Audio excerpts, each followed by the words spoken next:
I'm Jackie Blow, and today I'm bringing you day 21 for our church-wide Advent devotional series, A Little Yes.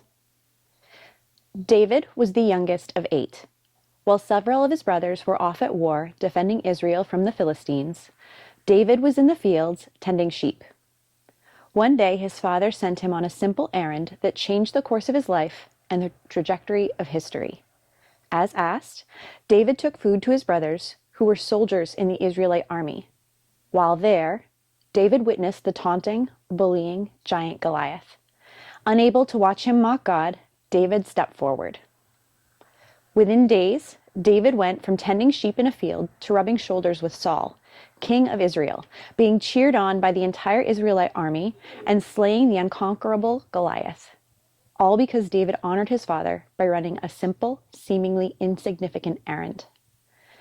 David's obedience and faithfulness in the small things led to immeasurably more than anything he could have ever asked or imagined. In the same way, we never know when our small little yes could end up changing our lives.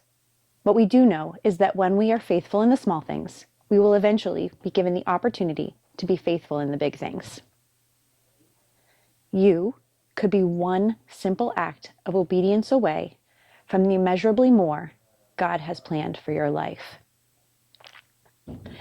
As you practice the art of silence again today, keep paper nearby to write down the random thoughts demanding your attention.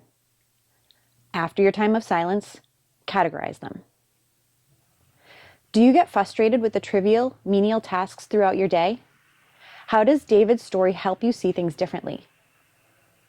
It's easy to want the big assignments, but God tends to use the small moments just as much as the big ones.